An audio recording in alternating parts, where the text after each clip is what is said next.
ഇന്നത്തെ വീഡിയോയിൽ നമ്മൾ പഠിക്കാൻ പോകുന്ന കാര്യമാണ് smart bin. Hi, welcome to 30 Days of Learning DaVinci Resolve.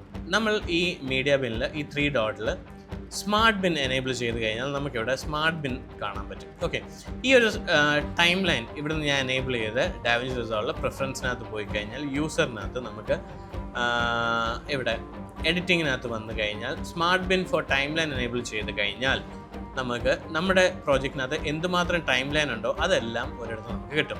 Okay, ഇത് ഒരു യൂസ്ഡ് കേസ്. ഇതല്ലാതെ നമുക്ക് ഈ കളക്ഷനകത്ത് പോയി കഴിഞ്ഞാൽ വീഡിയോസ് മാത്രം സോർട്ട് ചെയ്യണമെന്നുണ്ടെങ്കിൽ വീഡിയോസ് മാത്രം നമുക്ക് ഒരിടത്ത് കിട്ടും. അതല്ല ഓഡിയോ മാത്രം മതിയെങ്കിൽ ഓഡിയോ മാത്രം ഒരിടത്ത് കിട്ടും.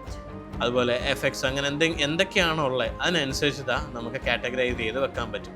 ഇനി ഇതിൻ്റെ യൂസ് കേസ് എന്താണെന്ന് വെച്ചാൽ നിങ്ങളിപ്പോൾ ഒരു വെഡിങ് ചെയ്യുന്നു, അതിനകത്ത് മൾട്ടിപ്പിൾ ക്യാമറാസ് ഉണ്ട്. അല്ലെങ്കിൽ നിങ്ങളൊരു പ്രോജക്റ്റ് യൂസ് ചെയ്യുന്നു, അതിനകത്ത് മൾട്ടിപ്പിൾ ക്യാമറാസ് ഉണ്ട്.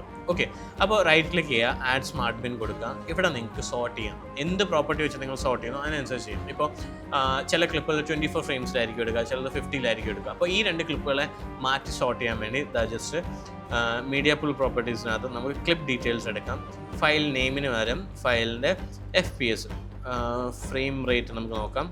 Short frame rate, okay, and short frame rate is 16 മാറ്റി നമുക്ക് 24 എടുത്തിട്ട് ക്രിയേറ്റ് കൊടുത്തു കഴിഞ്ഞാൽ ഈ സ്മാർട്ട് ബിന്നകത്ത് നമുക്ക് ഇതിന് നെയിം കൊടുക്കാം 24 FPS.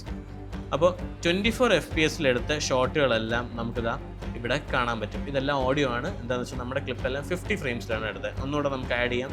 ഇതിനകത്ത് പ്രോപ്പർട്ടീസിനകത്ത് ക്ലിപ്പ് ഡീറ്റെയിൽ ഫയൽ നെയിം മാറ്റി നമ്മൾ ഷോർട്ട് ഫ്രെയിം റേറ്റ് ഈസ് 50 ആക്കി കഴിഞ്ഞ് കഴിഞ്ഞാൽ നമ്മുടെ 50-ലെടുത്ത എല്ലാ ക്ലിപ്പും താണ്ട് ഒറ്റ ഫ്രെയിമിൽ വന്നു. എങ്ങനെ വേണമെങ്കിലും നമ്മുടെ ക്ലിപ്സിനെ സോർട്ട് ചെയ്യാൻ ഇതുപോലെ സ്മാർട്ട് ബിൻ യൂസ് ചെയ്ത് നമ്മുടെ ടൈം കുറേ സേവ് ചെയ്യാൻ പറ്റും. അപ്പോൾ ഹെൽപ്ഫുൾ ആയെന്ന് കരുതുന്നു. ട്രൈ ഔട്ട് ചെയ്ത് നോക്കുക.